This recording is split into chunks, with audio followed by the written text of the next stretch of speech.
So I'm sure that most of you that live in the country will agree with me that South Africa is a beautiful country, a truly beautiful place. With wonderful places for us to go and see. And it's just a truly special place, man, right? And what makes this place so special are the people.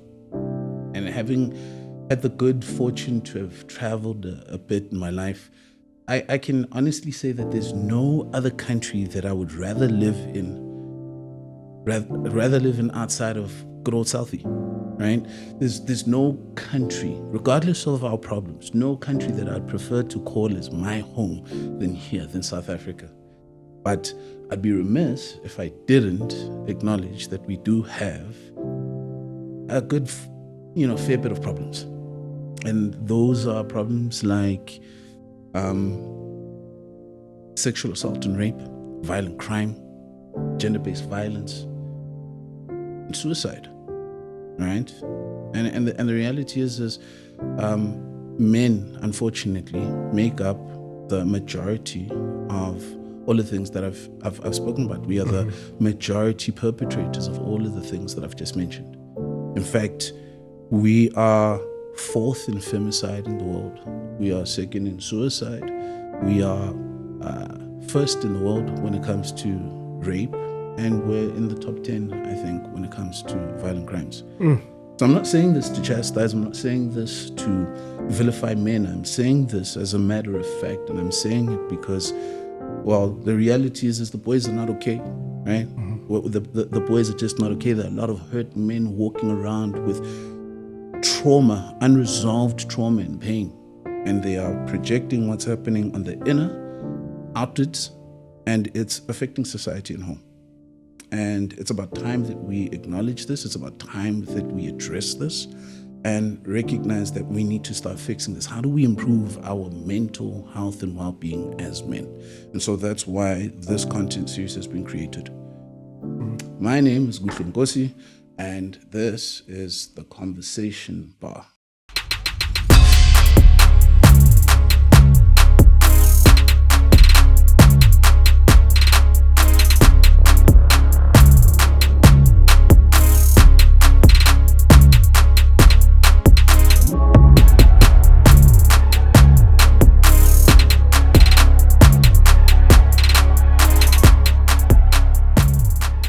What is the Conversation Bar? The Conversation Bar is a multi-tiered content series that aims to address societal issues that are plaguing us as a whole, speaking primarily to men, but not exclusively to men, through podcast, through panel discussions, through activations and activities. We'll be looking at identifying problems, but more than that, identifying the solutions to these problems that will help us fix our mental health as men, and then from there pivoting into activations and activities that will see us improving our mental well-being. And so with that, we're kickstarting this entire content series with what we call the Men.Tall Health and Me podcast and panel discussion series. Yes, you heard me right, Men.Tall. Why Men.Tall? Because I personally believe that in this country, one of the top 5 issues that we need to address is the general mental health and well-being of men. If we're able to address that, to fix mental health amongst men, then we'll have a kinder, more empathetic, compassionate, and loving society. That will allow us as men to walk out with our heads held high, to walk tall, right? To be positive, contributing members of society, to leave an indelible mark within our communities, and to be held with respect, right? And so what Mental Health and Me is looking to do within this podcast and panel discussion is identify topics and issues with an array of guests where we will speak to how we can improve our mental health as men. So topics such as, who are you as a man without money? How do you deal with conflict resolution when you and your partner have volatile situations? Because we've all been there, right?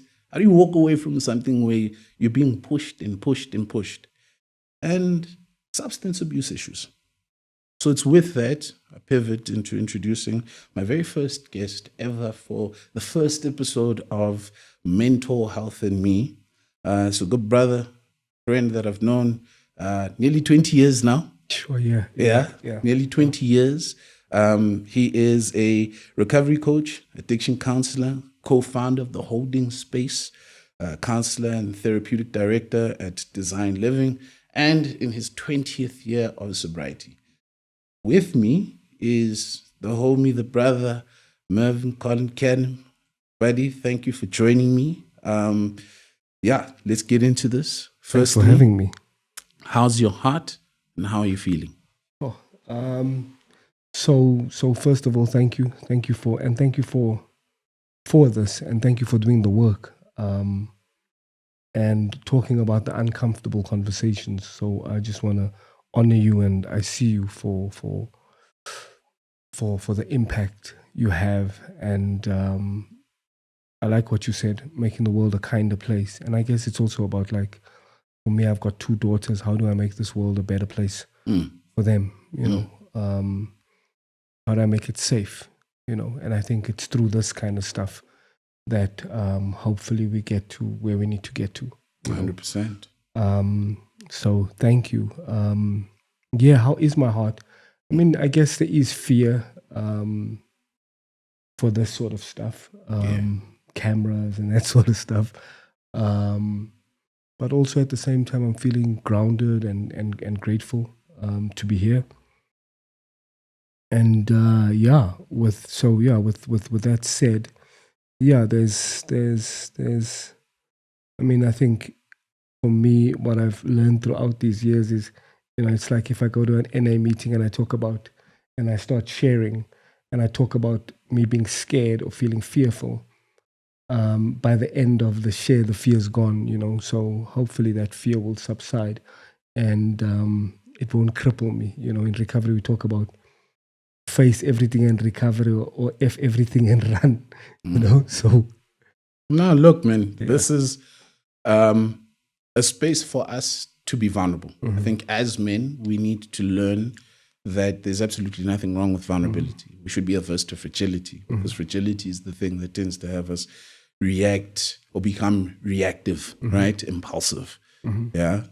That's where now someone says something and your immediate knee-jerk reaction, not all men or whatever, right? And it's like, no, actually take in what's being said. Vulnerability is being able to express yourself as you have. Definitely. So again, thank you for being here. Thank you for being my first guest. Yeah, man, you know, it's going to be a journey and a half. And I'm looking forward to, you know, unpacking everything. And like I said before we started, you know, this is for you to share. And I'm grateful. I asked Mervyn before this, is there anything that you don't want to speak about? And homie was just like, nah, you know, we're going to get into this. So I want to dive in. And again, like I said, you know, this isn't about chastisement. This isn't about vilification. This is really just for us to dig in and unpack, right? According to the addictioncenter.com, men are more likely to abuse illicit drugs and alcohol. 11.5% of boys and men over 12 have a substance use disorder, compared to 6.4% of women, right? I want to know, how old were you when you started, and did you get into it because of peer pressure, because you wanted to fit in? Yeah. Okay, so I'll deal with one question at a time. So how old was I when I got in? I look and I see you did your research. Yeah, I did my research. So I got in. How old was I? I was 15, I think. Yeah, I was 15. I started off with cigarettes at school. I guess for me, it was also like a thing of wanting to be a part of and being included, you know, and having a community. And that's the one thing that I've always like craved most of my life, is being a part of and having a community, you know. So through smoking cigarettes at school, there was a sort of element of coolness, a sense of belonging, a sense of, you know, being hip and happening, you know, that kind of thing. and then in my community with my homies, the homies I grew up with, we then started experimenting with weed. And yeah, that was like 15. And it kind of became this thing of, you talk about peer pressure. I guess there were some of the homies that already had started. And then they had come and, had this conversation with us of like, hey, this is what we found, do you guys want to try this, And it kind of looked sexy at the time. And it looked, like, okay, I guess this is what it means to be a man, at the end of the day for me. And, that a part of this. So, and then I started, getting onto the smoking weed and having that community and having that special something that we are doing together. You know what I mean? So yeah, I guess that we-ness, that like sense of belonging. Yeah. So yeah. when is this? Because you're a young looking brother, but how old are you? Now I'm 42. 42. All right. So this is like what? So this is 97. This is like 15. Right. You know what I mean? We're looking at 97. Yeah. So, yeah. I'm 41, so I know that period, that time, the 90s, was a very different time, right? There's things that today just wouldn't fly. It wouldn't fly, right? There's a lot of things that some people might look back at and say, like, how did you guys? Why did you guys? And the glorification of drugs, I don't know if that's ever stopped, but I think it was very different back then. It might have been a little bit more innocent than what it is today, because there wasn't as much information. Sure. Right? So I understand that. I understand that element of sense of belonging, wanting to feel like you're a part of something, especially at that age. Now, where is this happening? Where? This is in El Dorado Park. So this is where I grew up, right? In Elders. In El Dorado Park. This is like also my community and I guess the guys we looked up to. I mean, the other day I stumbled on like these old pictures of homies in my neighborhood. They were called the La Costa boys, and these boys were like, I was a lighty, and these guys were like doing like, some serious stuff. You know what I mean? But these guys were dressed. Do you know what I mean? These guys were dressed. They played the part. They were driving the cars. Do you know what I mean? They were always wearing Lacoste, I guess, also. And the whole it kind of looked, it kind of looked cool from the outside. As a youngin, it looked cool. It looked attractive, and this is what I, aspire to be. You know? So that's where it all started.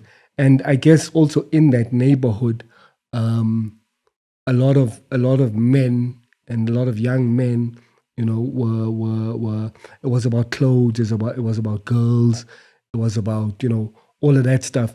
But for me, I think inherently, like in my core, I knew that there was something different about me. I always felt like I'm in the wrong. I felt like I'm in the wrong body. I'm growing up in the wrong neighborhood. Wrong space. Yeah, do you know what I mean? Like I was quite introverted. I was quite soft. I was quite sensitive. And my community, I guess, didn't welcome that or support that.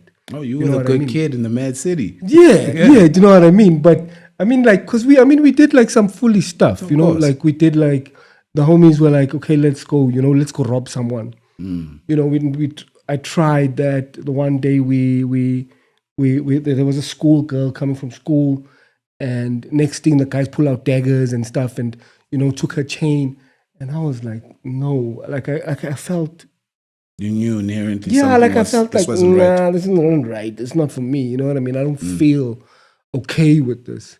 And then I left. I left that, and like for me, I kind of created other ways of getting money for drugs, right? It was more about, I guess, doing stupid stuff like at home, stealing from my parents, that kind of stuff. Do you know what I mean? Which I regret, which I feel bad about, today. But I understand today why I did what I did. You know what I mean? and it was to feed my addiction, at the end of the day. But yeah, I think, like, I heard this thing about Andre 3000. I think before he did this new album, and he spoke about, like, him, growing up in a noisy household. And for me, that was that, like, I don't remember ever having my own room, or being in a space where I could, like, be on my own. There was always people around. And I always felt like that element, like, there was a lot of other outside stimulation. And there were times where I just needed to, like, just be on my own, And I mean, as an adult, I enjoy that, today, like, just being on my own, but not in a way of isolating myself, but just having time to reflect. Center yourself. And sit with myself and kind of, center and just ask myself what's going on inside of me. Do you know what I mean? But I guess that environment didn't really support me. And even with my dyslexia, school also played a part in that, because, everybody around me was kind of, it felt like everybody around me was getting it and I wasn't. And you were struggling. And I was struggling. So it made me feel less than. It made me feel like there's something wrong with me. Why is everyone else succeeding at the school thing? What's up with me? And I'm not. And I'm not. You know what I mean? So part of that story that I told myself is, I'm stupid. I'm not good enough. I don't belong. You know what I mean? And I guess with the weed smoking, which, elevated and went to some other hardcore stuff, which we'll get into, 100%. But I guess it was this feeling of, like, I could breathe. You know what I mean? Like, I could, even when I started drinking, it made me feel some type of way. It made me feel like I could breathe. I could let my hair down. I could talk to people. I could, converse. Confidence. Yeah, that I could, exactly. You know what I mean? I could talk to girls, which I was scared of. I was always terrified of girls, even in school. You know what I mean? I remember this one time, the teacher in primary school was like, the class was making a lot of noise, and she was like, listen, I'm going to go fetch the guillotine and cut your heads off, kind of thing. And then we all, like, skirk, and we all, like, shitting ourselves, kind of thing. And then I just wet myself. I wet my pants. You know what I mean? And then after that, she said, okay, no, you can go home. But it just speaks to how scared I was as a kid. Do you know what I mean? How scared I was, how insecure I was, how I needed, I guess, a subtleness and comfort and kindness. Safety, yeah, which wasn't really there. And without even, going into a conversation of blaming my parents. I think today as an adult, my parents did the best they could with what they had. Yeah. Do you know what I mean? So I moved away from blame. But anyway, I want to stick to your question. I know part of this stuff is I tend to go off into a tangent. No, that's welcome. That's welcome. So, it's part of a conversation. Yeah. So I want to stick to the gig, and I ask you, and you've got permission to jump in and kind of no problem. Listen, you're going to Durban. Let's stick to Joburg. Okay. You know what I mean? All right. So no, look, you answered my question. You're 15, right? You also gave me some insight, because I was going to ask what was life like at home, and you've given me some insight into that. Life at home was crazy. I think the thing about home was there was always people in our home. So my mom and my dad came from Durban, right? And then they my mom came here to look for greener pastures.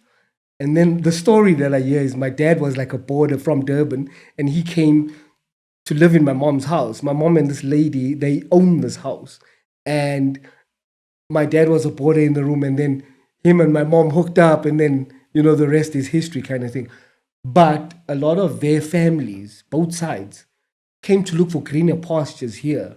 So our house was always like packed. You know what I mean? And with that comes... And there's drinking, and there's, these adults that entertain. And as a susceptible child. Yeah, and everyone in the neighborhood was, our house was like that house that, there was always a party on a Friday, that kind of thing. And then it would turn into like other things, where it would be like sort of happy and stuff. And I guess also I learned how to operate as a kid, because as a kid I could be like, oh, there's certain things I couldn't ask for when they were sober. So now when they're drunk, I could ask for certain things, right? Because they're much And more this mellow. is shaping And perception. yeah, and it shapes my personality. It shapes who I am. And now I'm asking money for service at school. I'm saying, this is what I need, because they're more susceptible. I feel more comfortable with them because they're warm. They've had a couple of drinks in them, but when they're sober, it's a different thing. You know what I mean? And then I'm withdrawn. So I guess then that's how I learned to operate. And I at can home. imagine as a child, you're then, if not, cognizantly or consciously, Sure. subconsciously, you're taking this in and thinking, well, alcohol makes my parents friendlier. Alcohol makes my parents nicer, warmer. So surely alcohol would do that with me. Sure. But then the other part of that was also then I hated it because then there was violence, right? And then my dad was like all of a sudden hectic, you know what I mean? Like beating her up, you know what I mean? Yeah, it just became crazy. Now we're running to the neighbors. Now it's calling the cops. It's chaotic. It's just, and I guess it's that crisis, chaos. You know what I mean? It's all of that. It's just crisis and chaos. And now I'm operating in that, and it shaped me in and it also made me think like, no, but I don't want to do this. I don't want to be like him. But now this is my thing, right? As a recovery coach and an addiction counselor, have you not found, because in my time dealing with people that have dealt with substances, I'm not an addiction counselor or recovery coach. I just have had very, very interesting life.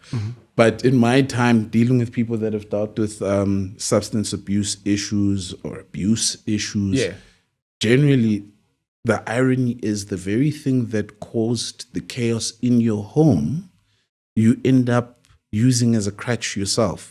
So it's like you see alcohol and what it's doing, how it's tearing up your home. You see how your loved one is getting hooked on this drug, right? And instead of running in the opposite direction, there's something that pulls you towards that.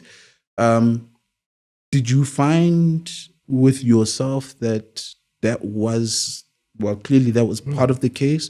Why? If you saw what alcohol was doing, if you saw what drugs was doing within the community or whoever else in your household or your life, what was that thing that, outside of the sense of wanting to belong, what was the thing that made you say, maybe this is the path, this is the thing?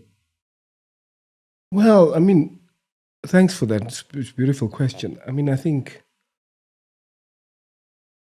there's this feeling of the one thing that comes to mind is relief of the substance becoming the solution, and feeling that I can cope with life, feeling that, and obviously it's like this thing of the apple doesn't fall far from the tree, right? And I mean, obviously, with a lot of behaviors that I saw growing up, I despised. And I was like, I don't want to be like that. I don't want to be like that. I didn't want to be, thank God I've never been a gangster or anything like that, You rather hurt yourself than yeah, hurt I was others. too soft. You know what I mean? I was too soft for that, You were too compassionate. Yeah. You know what I mean? Very compassionate.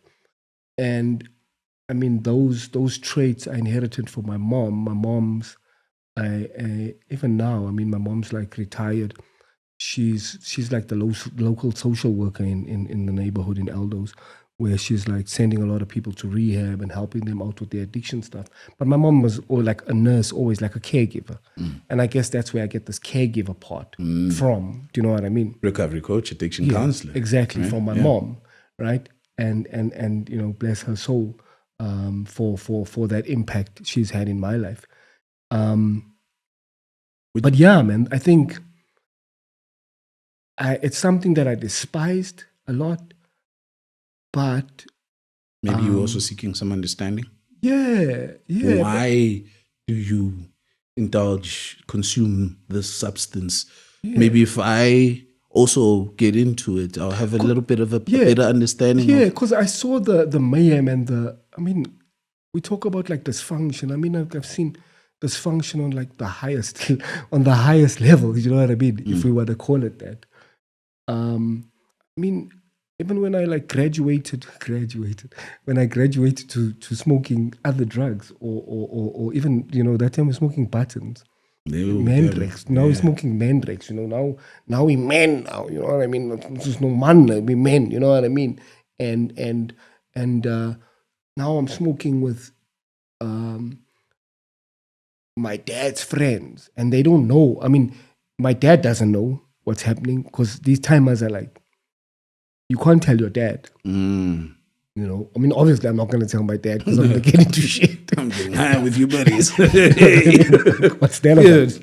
You know what I mean? Now we're smoking and now even the aunties, we're smoking in like an uncle's house, now I'm a man now, in Dora, you know what I mean? So now we're smoking in the house. His wife's cooking in the kitchen. She knows I'm smoking with her husband.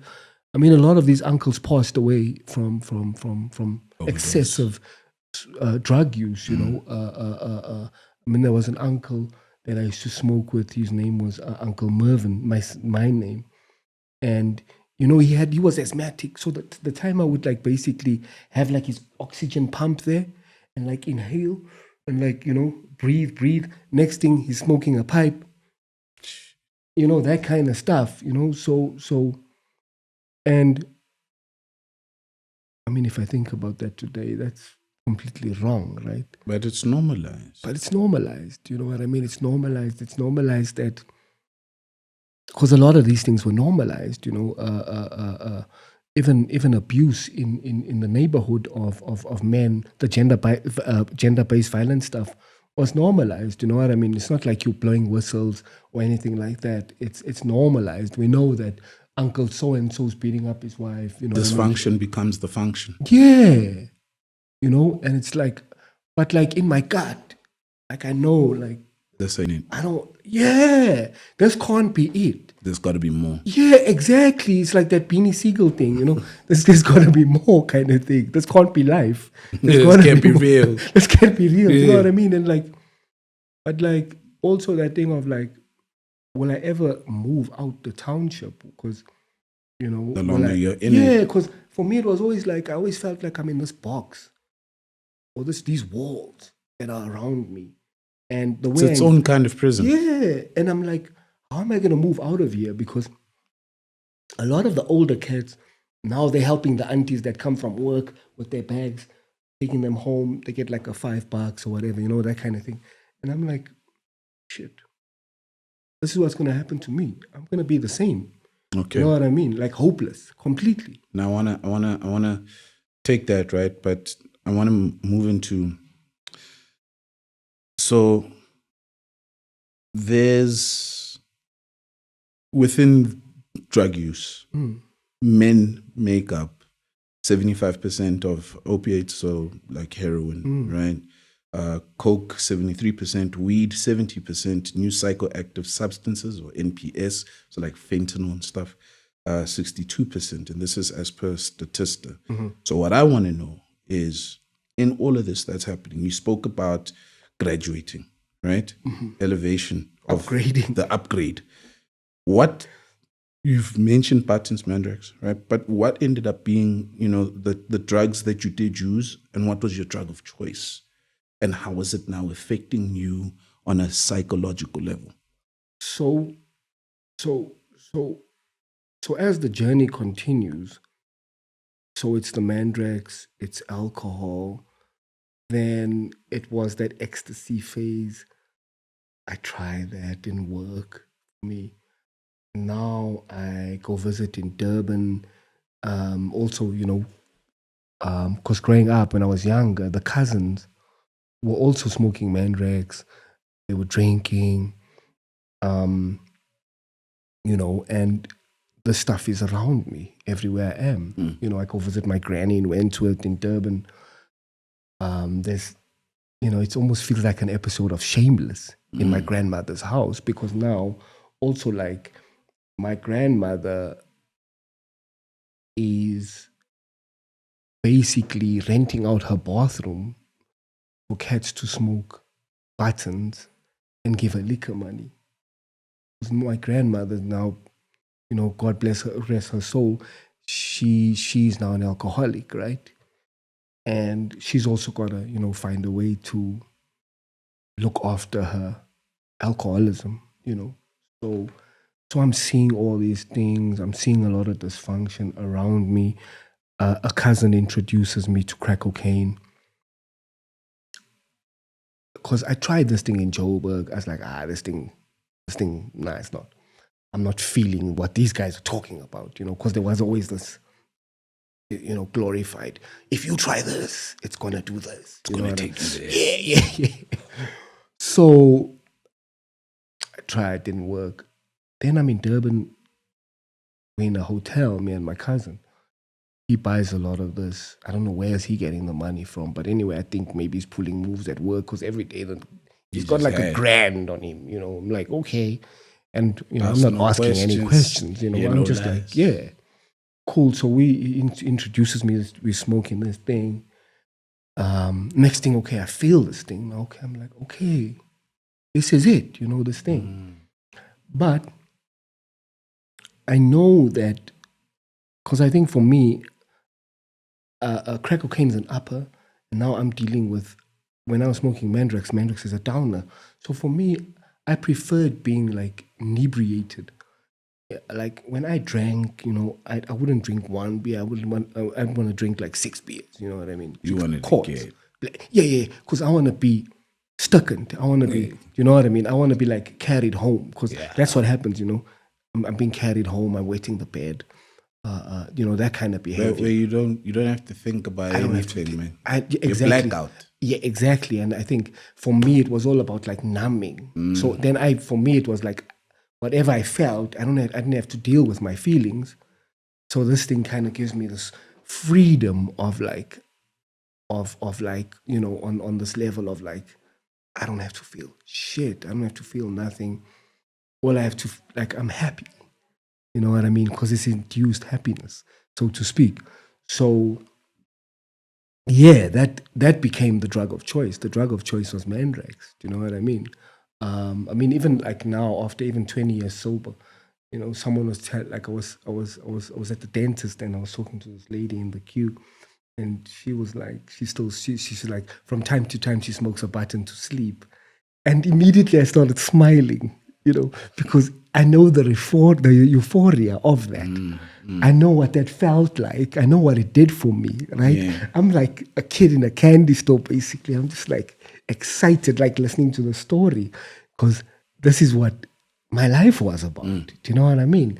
I lived for that. I lived to like whatever I did, whatever moves I pulled, hustling or whatever, it was for that. If I didn't have that, I was miserable. Even when I got home from Durban and whatever, I was miserable. I mean, people knew in the house, like I'd do stupid stuff. I'd go pawn my ID, you know what I mean? I'd like, sell my dad's shoes. Whatever for you drugs, could get whatever I could get my hands on, do you know what I mean? That kind of thing. The amount of hidings I got from my dad, it's insane. I mean, even the one time I went to go pawn my brother-in-law at the time, his gearbox for his car for drugs to a scrapyard. Do you know what I mean? Like I became like a hobo, basically. It was like on my way to hobohood, basically, with a wheelbarrow, going to clip down, putting this thing on the scale, getting money for it. And that time when I got my money for my drugs, that's all that matters. I'm the happiest. Doesn't matter what the pain that you... I don't worry about a girl. I don't worry about girls. I don't worry about this. I don't worry about nothing. It's just that, you know what I mean? Getting my next fix. Escapism. Yeah. Escapism completely. Okay. So Mandrex, drug of choice. You've mentioned and alcohol, yeah. And alcohol. You've mentioned crack coke. Was there anything else? Did you do any of the other drugs? Nah. I mean, I always say that I was I guess a multi like whatever drugs there was on the day I'd use, you know what I mean? I mean, if there was wine, a papsak, we'd drink a papsak. You know what I mean? Whatever there was, you know, or whatever I could get my hands on, whatever you had, you know. But I think for me, like the main ones, I mean, when I had money, it was, okay, I'm going to go get Mandrax and a couple of beers, you know, that kind of thing. So how long did this go on for? Wow. On and off. So now, first rehab at 16. And then I got sober at the age of 23, right? So do the math. So every year I'm going to a rehab. 17, I'm going to a rehab. 18, I'm going to a rehab. Every year I'm going to a rehab. The longest I got sober was for 11 months. And I was like, okay, I need to like reward myself now, you know, for being sober. So I go drink ciders because, you know, that's how alcohol. Yeah, it's not that bad, you know, because that's how my and that's my head. My head will talk a lot of shit in my ear. Rationalize. Yeah, my head will talk a lot of shit in my ear and tell me, you know, it's fine, it's not that bad, you know. It's just, you know, just 2 ciders. It's not that bad. Next thing I'm on that. Next thing I want some more because that's the thing, right? 1 is too many, 1,000 never enough. So when I start, I can't stop. And then obviously I'm now, my body goes, no, man, you want that other thing, the real thing. Now I'm smoking Mandrax. Now I'm hiding it. Now I'm, you know, lying to the people at home. They all eluded that this guy's still sober, but me, like, it's like, you know, it's like, but when I get home, it's like, but why are your eyes so red? Like, nah, man, I went to the swimming pool, you know, that kind of thing, you know, pulling moves, manipulating lies. But, I mean, they can see. Of course, man. I mean, these are my people. These are my mom and my dad. And I mean, your behavior starts to change, so obviously. Completely, you know what I mean? So it's that, the whole behavior changed. I'm back to my old tricks again. You know, I'm manipulating, I'm lying again. Things are getting missing in the house. You know, they know the pattern. So yeah, I mean, to answer your question, how long? So I'd say 8 years. 8 years. So it's an 8-year journey. Yeah. That answers my question on relapsing. You know, substance abuse, with alcohol or any of the other narcotics, does eventually have an effect on one's mental health. So with me, I thankfully never did any of the, I would say the man-made drugs, the chemical stuff, right? But there was a point where weed was my go-to. Like I used to blunt like nobody's business. I'd smoke with the best of them, right? And alcohol. I could drink like no one's business. Thankfully, it's been 6 years now that I haven't touched a drink, right? And almost 20 years since I quit smoking, because I ended up having a mental breakdown, right? I had an episode of psychosis, right? So I was hearing things, I was seeing things. I was very, very suicidal, right? Same here. And thankfully, my sister, may she rest in peace, she was a very pivotal part in me. At that time, my period of psychosis, she kind of held my hand and she walked me through it, and she helped me a lot. God bless her. But, you know, it's left some scars. Yeah. And there's a lot of work that I have to do regularly to make sure that mentally, you know, I'm okay, because I understand that if I don't do certain check-ins, if I don't do certain practices, if I'm not in the gym, if I'm not, you know, doing my meditations, my prayers, that type of thing, it's very easy for me to slip into the darkness, right? Thankfully, I've not, in those 6 years since I've stopped drinking, I haven't, you know, gone back. But I have those moments where, not that I want to drink, but I'll remember the sensation or I'll remember the taste of a certain drink. Like recently I was speaking to someone, I was like, you know, I wish they could make an Amarula non-alcoholic, because I loved the taste of Amarula, right? And I think that's the thing people don't understand with sobriety, is that like, it's an active choice. You have to decide that, listen, this is what I'm sticking to. It's not, there's the bad. And for me, part of what's kept me sober and not drinking is remembering the bad, remembering that, things got this bad for me, right? But like you were saying with that lady at the dentist, right? And she was talking about how she would hit one before going to sleep, and next thing you had a smile on your face. You also remember the good, and the good is good, Yeah, right? So as much as Zol or weed ended up, causing some sort of psychosis for me, alcohol did the things that it did. Yeah. I also think about, hey, but the taste of a young Seagrams with orange juice or a Ciroc pineapple, like, I hear you. I know what hear you. Like, I hear you. I'll be man. like, yo, Of course. right? I'll be like, Of damn, course. I miss the taste. Of I just I don't miss the feeling and the after effects, right? So my point is part of why I don't go back to that is because of the scars that is left, right? I deal with depression. So that's something that I have to work on. And I've made the conscious choice not to partake in any chemical substances to deal with my depression.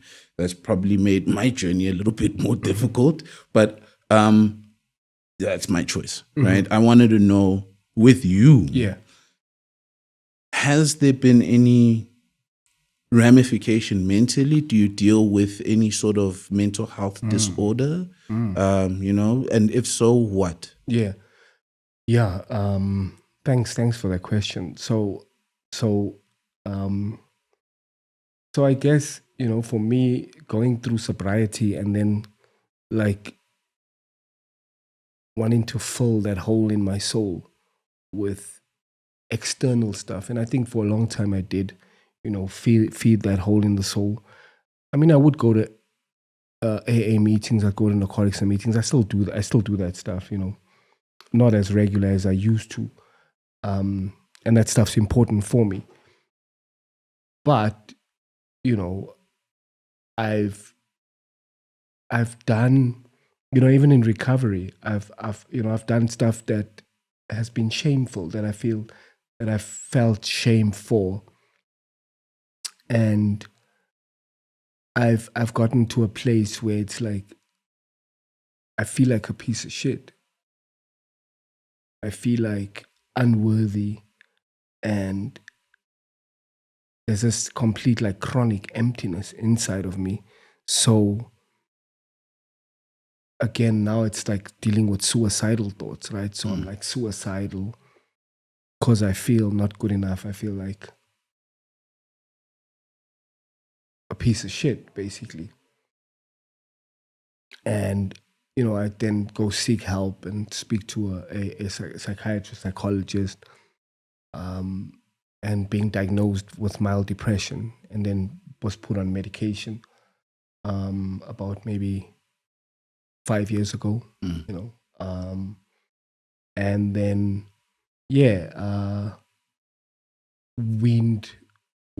got weaned off the antidepressant, because they, for me, like, I was always against the idea of antidepressants. I'm like, but I'm in recovery, I should just use the program, and call my sponsor and follow these guidelines, work the steps, do service.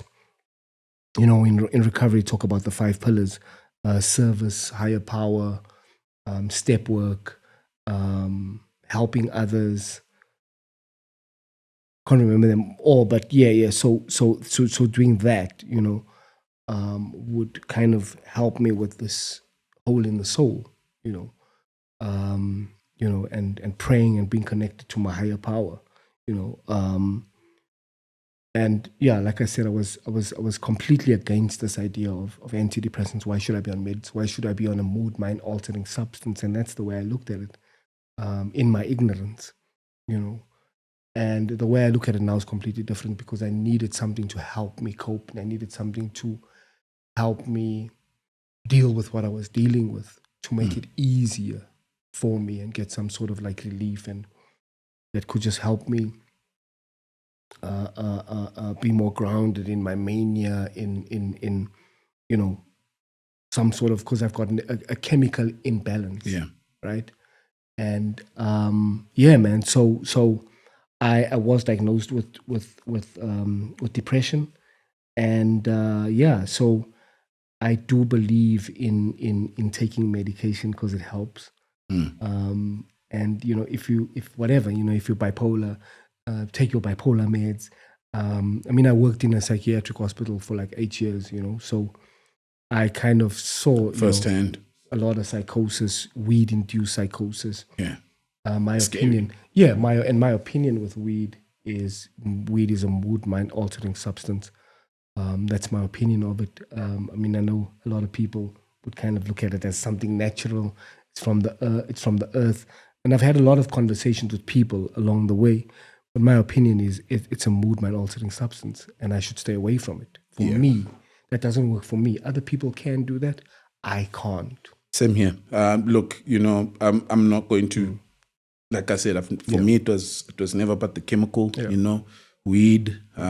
Tried my hands at shrooms. That was a very different experience, right? A bit more pleasant. A lot more pleasant. But with weed, it was a pleasant until it wasn't. Then there was severe paranoia, and then the psychosis. Same right? here, man. And for me, I'm just like, look, I can't touch that thing anymore because I know what's going to happen. Yeah. And it was scary, right? But for me, I went like an alternative route from doing meditation with Buddhist monks to, megahertz frequency meditation, that type of thing. But I do also know and understand that from a medication standpoint, from when I was doing like Zoloft back then to now, it's improved. Yeah. So I would encourage people Yeah. to, take meds. Yeah. Just because I'm not doing that doesn't mean that that's what Yeah. should happen. But I want to, because we're running out of time, I want to move on to, I'm going to ask you a 3-part question, right? And we need to try to condense it a little. Okay. But do you remember your first time, how you felt? Yeah. Do you remember your last time and how it felt? Uh-huh. And what made you quit? The first time I did, I know what I felt like. I felt like really, I felt, it was almost like, to describe it to you, if you've been holding a pee for so long and you take that pee. Yeah, that's a relief, bro. Right? Yeah. Okay, cool. So that's the first part, right? I'm not going to go. Second part of your question is the last time. The last time was dealing with the consequences. The drugs for me stopped working. And it was either I kill myself because my brother committed suicide, or I get sober. So I was like, do you put your parents through that again? And I tried committing suicide. I failed, thank God.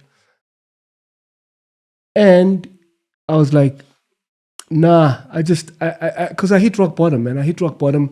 There was nothing more left. Do you know what I mean? There was nothing. I mean, like I was on the street. I was down and out. I was living in a shack with a paraplegic. I was well on my way to hobohood. Did I want to be there? No. Was it uncomfortable? Yes. Did I hate it there? Yes. But I knew there was something different on the other side in recovery. Yeah. And what was the last part of your question? Well, what made you quit? That hitting rock bottom made me quit, and was like, I'm sick and tired of being sick and tired. I get that. I'm sick and tired of it being this way. There's got to be more. You know what I mean? There is more. Exactly. And also, I spoke about community in the beginning. In recovery, I also found a tribe. I found a community. Real community. Like I could just be honest. I could talk about my feelings. I could talk about, because that's the stuff could be vulnerable. that was dismissed. I couldn't talk about that stuff because that stuff was either, labeled. Soft. There was always these unnecessary, inflammatory labels, emasculating, that type of thing. Thank you for giving it words. Yeah. Exactly. Yeah. Right. So no, I get you. I get you. And I think that's the thing, right? Is there is more, Definitely. right? And unfortunately, sometimes we have to go through these challenges. And I've personally come to a point in my life where I'm now saying, is it a problem or is it motivation, right? Because still go through things, get your teeth kicked in, right? and to deal with the depression and the everyday, very real challenges and struggles that you have to go through, to make that conscious decision that I'm not going to pick up a bottle, I'm not going to do this, I'm not going to do that, right? It's understanding that, yes, while I still endure and go through these challenges, you know, on the other side, I always say, on the other side, the intensity that we go through. So if I said to you, Merv, what's the intensity of difficulty that you're experiencing right now? And you said to me, Whitley, I'm going through an 8. Well, then on the other side of that 8, right, is the same intensity of good. It's just about us having to persevere and to push through, right? And I'm sure with you over the years, as you now gone through this 20 years, of course, there's been the ups and the downs, moments where you may be questioning everything, but it's also being able to really get that good taste of life now, right? That respectability, that sense of community that you're speaking about, where you recognize that, fine, maybe I'm still some ways to go, you know, to get to where I want, but I'm experiencing, you know, that other side, and it tastes and it smells and it feels good. Yeah. So with that, what is the holding space, right? And how has it changed you? The intention from holding space is again, I talk about suicide. I talk about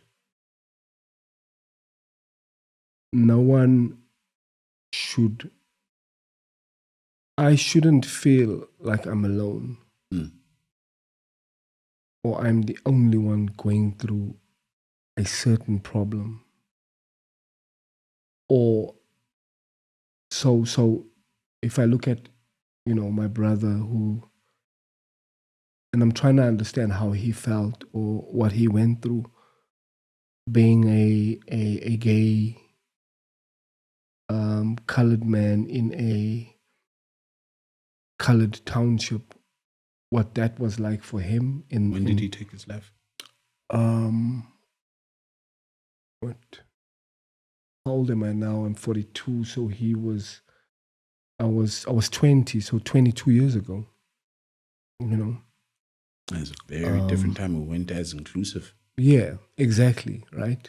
I mean, this was like before pronouns and stuff. Do you know what I mean? This was like before all the other stuff. Yeah, you were called all the slurs. Yeah. No, there was like, they went in, you know. So how do I turn my pain into power? And I think that's where it came from. It came from, how do I turn my pain into power, and creating spaces for us to be as men in an authentic way, without the frills, without, you know, what am I driving? You know, all of that stuff, all the ego stuff, and just a place to be authentic. That's beautiful. I mean, I've participated. I've been to holding space. It's been a while. I need to go back. But, you know, just to give greater clarity, holding space is a bi-weekly men's meeting. Yeah. It's exclusive to men, and it is a space where you can come and share your vulnerabilities, your highs and your lows, and there's no judgment. Yeah. You know, and we don't give no one advice as well. No one gives no one advice unless you ask for it. Yeah. And we don't tell you how to live. And when you speak from a place of I. You know, you take responsibility for what's going on in your life, and that's, you know, it's about like empowering yourself and being accountable for your intent, for your impact, unintended impact and intended impact. You know what I mean? I remember when I attended that whole I thing, because, you know, it's very easy to be like, well, you know, sometimes one may find themselves, and it's like, rope it in, not one. You know, some people may, and it's like, forget about some people. And it forces you to take accountability. It forces you to look at yourself and say, the some people, the one may, the whatnot. I'm really actually talking about myself, but I'm trying to distance myself from that, right? So I try to make it inclusive, and it's like, it may be inclusive, but it's you who's going through this. It's your issue, and I really appreciated that, you know, that I element, and being able to be in a safe space where I remember, I think my first time, you know, there was a brother who expressed some stuff, and he started breaking down, and he was afforded the opportunity to just break down and was embraced, right? And then no one's running to No, get tissues. no. No one's trying to rub his back. And we moved You on, know what I mean? right? And it's like, it's okay, because I think what happens a lot in spaces where if someone breaks down, now we want to run, we want to fix it, because we want to take away what he's feeling, because we're feeling uncomfortable. I'm feeling uncomfortable, so it's like, let me rub this guy's back and take away what he's feeling. In the space, we leave you to just express what you're feeling in an authentic way, and that's okay. And all of it is welcome. And that's what I truly appreciated. And I do advise any brother out there who is feeling lost or confused to, really give holding space a shot. But before we wrap up, because, we're almost out of time, I have 2 questions that I'd like to ask. Do your children know about your past, and how's your relationship with them, right? Have you forgiven yourself? So, first of all, my kids have never seen me high or drunk. So I'm grateful for that, because my daughter's 14. I've been sober for 20 years. My baby hasn't seen me, 8-year-old hasn't seen me drunk or high.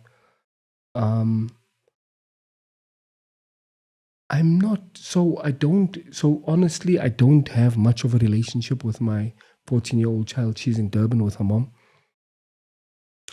And do I feel ashamed for not being in her life? Yes. I've kind of spoken to her here and there on WhatsApp. But we don't have much of a relationship. And, I don't know. I mean, her mom's part of that relationship is kind of always been, even her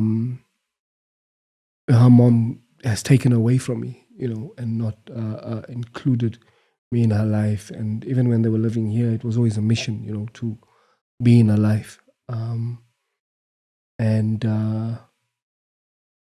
It's a difficult one, I mean, I'm sitting here with there's a lot of feelings that come up. There's anger, there's sadness. I know that it's there. Okay, so let me. It's there. The part with her, with the 14-year-old. Yeah. But I think with the 8-year-old, it's a different story. I mean, we're quite connected in a way where I have a relationship with her. I was with her yesterday. We spent some time together. I, get to see her whenever I like to see her. We talk on the phone. Are you going to share with them your past? Oh, yeah, definitely. Okay. I'd love to, yeah. All right. Now, yeah. If by chance your 14-year-old gets to see, what's her name, if I may ask? Lily. Lily. Yeah. If Lily was to see this by chance, what's the message that you'd have for her? Because, like you said, there's, a lot that you're dealing with there. Well, I'd want you to know that whatever happened with her and me and her mom wasn't her fault and had nothing to do with her. And I love her, and I take responsibility for not being in her life. And I'd love to have a relationship with her. I'd really want that. I've had to kind of tell myself a lot of stories about, when she's at the age of, when she's ready, she wants to have a conversation. I'm here, I'm here for the uncomfortable conversations of why weren't you there? I'm definitely open to have that conversation with her when she's ready. But I wanted to know that I love her, and nothing was her fault. None of these things were her fault, and it matters to me, and she's important, Yeah. Okay. And like I said, with everything, your past, right?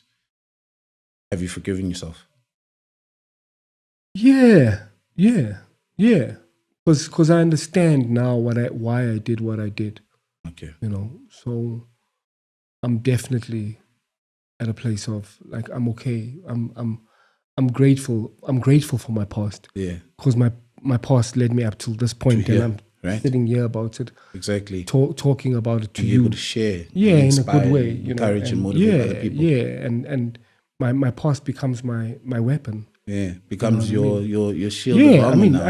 I can operate in Alex, I can operate Yeah, in bro. Santon. It's taught you life. Yeah, exactly. I can, Right. Go to And you've got wherever. to be You know what I in mean? this city, in this Yeah, country. yeah, you know what I mean? What wakker, bro? Yeah, Right? no, exactly. You've got to You be know what I awake. mean? Yeah. Exactly. So I'm grateful. So your relationship with your parents is good now. Yeah, I mean, I wouldn't say it's like award winning, you know what I mean? But Or it's- like some Hollywood stuff that was sold. But I know, like my mom, I had to teach my mom to say I love you. Like I had to do that. Like, because for me, it was always like, how do I make this relationship better with them? And because it was always like, for me, these people aren't gonna, they, it's not about them. It's actually about me. And what do I bring to the relationship? 100%. So I had to like drop the phone. I love you, ma. No, look, I get that. I love you. I love you. And then it became something that's a part of her vocab today.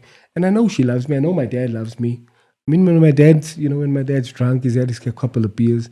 I know he's proud of me and he talks about me to his people, to his homies. You're doing the things that I'm doing this. Yeah, that he wasn't able to. Exactly. Right? Do you know what I mean? So there'd be that pride. Yeah, it's like when I go do MKP weekends in America, I consciously know that this is not just about me. This is about whatever I'm doing. I'm representing people there. I'm representing my ancestors. I'm representing us. The ones that 100%. didn't have these opportunities. I don't take these things for granted. It's like when I see a black man win and I see him traveling and I'm close to him, I'll always be like, dude, you remember you're not doing this only for yourself. You're doing this for us because you're giving us hope. No, 100%. You're giving the kids hope. No, 100%. I hear you. So MKP, for those that don't know, is Mankind Project. You can contact Mervyn to find out a bit more, but it's an extension of holding space, if I can say that, where you go away over a weekend with other men and you do some inner work. Right? I've done it and it was life altering, life changing. And it's part of why I'm here on this journey. And with the whole thing about I love you, I get you. Because it took my sister's passing for me to be able to say I love you to my family. I was never really that expressive a person. My sister was the one person who would always say, I love you. After every phone call, every time we'd speak, she'd say to me, I love you, right? And she was the one person I'd just be like, okay, I love you, right? But I'd speak to my mom, I'd speak to my dad, and be like, okay, bye. And now it's like, I love you. There's that thing. There's always that catalyst. And once you're able to just get it out there, right, it sticks and it's important. My relationship with my parents, they're my best friends, right? So I'm grateful, but I put them through a lot. Me and too. I think, it's in that journey. It's in what we experienced. It's being a youth of the 90s, right? A teen of the 90s, early 2000s, being misguided, getting into things that you may think were cool, going through those ups and downs, ebb and flows, the mistakes that we made, the depression, the suicidal ideations, all of that stuff that's allowed us to get to this point in our lives where now we're OGs with our uncles, right? And there are a lot of the youngsters, a lot of lighties that will look at us and be able to say, you know what, man, you guys went through 1, 2, 3. And I appreciate the fact that you guys are standing here having this stance, right? And that's the whole point and purpose of mental health. For me, that's the whole point of holding space. That's the whole point of the conversation bar, is for us to be able to have these necessary and pertinent conversations, to be vulnerable, to unpack, to speak on the things that we've gone through, right? To share about our mistakes and to let other younger brothers understand that, listen, you're going to make mistakes and it's okay, but pick yourself up and you don't have to go down this path. You don't have to do 1, 2, 3 just because that's what looks cool. You've got a compass, an internal compass, right? That's your guiding star. That's your North Star. That's the thing that's going to tell you this isn't cool. And it's that you listen to. And hopefully this podcast, this recording, and the future recordings, right, will be the things that will be able to help, even if it's just one brother understand that there's more to life, there are better options, right? So if you want to know more, you'll be able to get in touch with Merv. What's your social media handles? Cool. So the social media handle is on Instagram, the Holding Space Project on Instagram, and contact us there if you want to get hold of us and ask questions. What else? Should we do numbers? I don't know. If you want Merv's numbers, you'll contact him, you'll DM him, and then he'll give you that knowledge. But it's accessible. I mean, I think the point of this is, and the point of Holding Space is not only just to have it in the northern suburbs in Craighall. The point of it is to move to all over, dude, so we can create spaces for men, and that's the intention. And we grow these circles, and men have spaces where they can just be authentic. You know what I mean? It's like I look at like a guy like Ricky, you know. I look at Ricky who committed suicide. Like beautiful man, do you know what I mean? Beautiful dude, good looking man. Ricky was a cool dude. Dude, like a cool dude. He was a nice guy. Whenever you'd speak exactly, to him, dude. He was just down to dope. earth, It was like a dope dude, and down to earth. And like it breaks my heart that like shit. He didn't have an outlet that he felt safe enough to kind of go through whatever it is that was afflicting him. Man. Merv, before I call it, man, last question. Where do you see yourself in 5 years? So for me, when you and this is what I've always been telling the team of Holding Spaces. When you think of medical aid, the first medical aid you think about is Discovery, right? Right? That's the first. Even though I'm not with Discovery, exactly. I've got something else, but Discovery is the first one. Yeah, that pops up, right? So for me, when you think about men's wellness, Holding Space. That's what you want to be the predominant entity within health and wellness, men's mental health and improvement. Yeah. All right. Well, brother, thank you so much. I appreciate this. This for me was really impactful. We've known each other for many years, but we've never actually had this in-depth a conversation. I hope for the people that are watching this that, you've been able to get some insight. There'll be more. For sure, definitely. There'll definitely be more. Definitely. This isn't a once-off conversation.